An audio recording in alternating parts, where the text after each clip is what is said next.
अस्सलाम वालेकुम दोस्तों, आज की ताज़ा अपडेट के साथ मैं हूं अब्दुल गफ़ार। आपसे रिक्वेस्ट करूंगा अगर आप हमारे चैनल पर नए हो तो सबसे पहले हमारे चैनल को सब्सक्राइब कर दें, साथ बेल आइकॉन को भी प्रेस कर दें ताकि हर नई आने वाली वीडियो का नोटिफिकेशन सबसे पहले आपको मिल सके। अगर वीडियो पसंद आए तो इसको एक लाइक कर दिया करें, ये हमारे लिए बायसे मुसर्रत है। अब चलते हैं आज की ताज़ा तरीन अपडेट की तरफ। सल्तनत ओमान में लॉकडाउन ख़त्म करने का ऐलान। अब इस खबर की तफसील।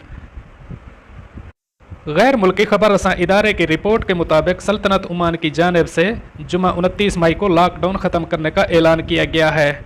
ओमानी हुक्काम ने यह फैसला 10 अप्रैल से मुकर्रर कर्फ्यू में तखफीफ पॉलिसी के तहत किया है। ओमान की आला कमेटी ने बुध को वजीर दाखिला हमूद बिन फैसल बू सईदी की सदारत में इजलास करके कोरोना वायरस से पैदा होने वाली सूरत हाल से निमटने की हिकमत अमली पर गौर व खौज किया गया था।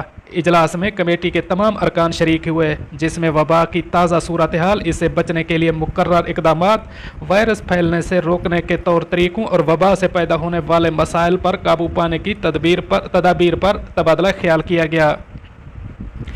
सल्तनत ओमान की आला कमेटी ने तमाम सरकारी इदारों को हिदायत की कि 31 मई से कम अज़ कम 50% सरकारी मुलाजमीन की दफातर वापसी को यकीनी बनाएं। सल्तनत ओमान की आला कमेटी ने मुल्क में कोरोना वायरस से मकामी शहरियों और मुकीम गैर मुल्कियों की बढ़ती हुई तादाद के तनाजुर में ताकीद की कि आम अफराद और पूरा मुआशरा वायरस से बचाव के सिलसिले में अपनी जिम्मेदारियाँ अदा करें। मुहलिक वायरस को फैलने और लगने से रोकने के लिए मुकर्रर तदाबीर की पाबंदी करें। आला कमेटी ने सरकारी और निजी इदारों को हिदायत की कि वो अपने मुलाजमीन को मुहलिक वायरस से बचाने वाली हिकमत अमली तरतीब दें और ऐसे कवायद व ज़वाबित बनाएं जिनकी बदौलत मुलाजमीन वायरस लगने से महफूज रहें। इलावा अज़ीं ओमान में बुध को कोरोना वायरस के 255 नए केसेस रिपोर्ट हुए, जिसके बाद मुतासरीन की कुल तादाद 8373 हो गई है। शारजा के शेख सुल्तान बिन मोहम्मद ने अहम ऐलान जारी किया। अब इस खबर की तफसील। शारजा के वली अहद शहजादा और नायब हुक्मरान और शारजा एग्जीक्यूटिव काउंसिल के चेयरमैन शेख सुल्तान बिन मोहम्मद बिन सुल्तान अल कासमी एक हुक्मनामा जारी किया है।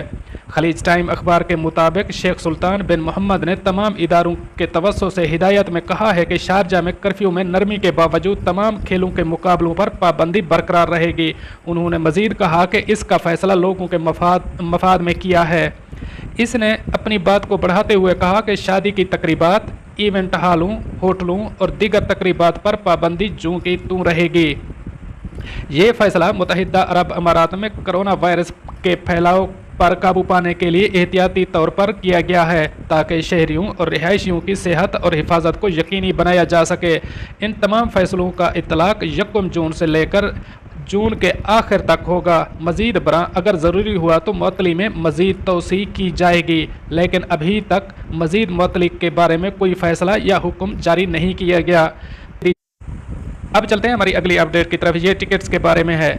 जिन्होंने कोरोना वायरस से पहले टिकट खरीदे थे उनको वाज़े कर दूं, ये टिकट्स 1 साल तक इस्तेमाल कर सकते हैं और तमाम टिकट्स दिसंबर 2020 तक वैलिड हैं। अमारात की एयरलाइंस ने मज़ीद कहा कि अगर मुसाफिर टिकट रिफ़ंड कराना चाहता है तो किसी ऑफिस या आउटलेट पर जाकर अपनी रकम की वापसी का मुतालबा कर सकता है, वरना ये तमाम टिकट्स दिसंबर 2020 तक किसी भी वक्त इस्तेमाल कर सकते हैं। दूसरी जानिब PIA ने भी पिछले दिनों एक बयान जारी किया था क्योंकि खसूसी परवाज़ों के टिकट्स महंगे हैं और कोरोना वबा से पहले ख़रीदे हुए टिकट्स खसूसी परवाज़ों के लिए नाकाबिल कबूल हैं। इसलिए जिन मुसाफिरों ने PIA के टिकट्स लिए थे और उनको इस्तेमाल नहीं किया था, वो तमाम मुसाफिर PIA के किसी भी ऑफिस में जाकर टिकट्स वापस कर सकते हैं। इनको रकम बगैर कटौती के वापस कर दी जाएगी। दोस्तों, ये थी कुछ ताज़ा तरीन अपडेट्स जो मैंने आपके साथ शेयर की। मिलते हैं अगली अपडेट के लिए, तब तक मुझे दीजिए इजाज़त। अल्लाह हाफ़िज़ नासिर।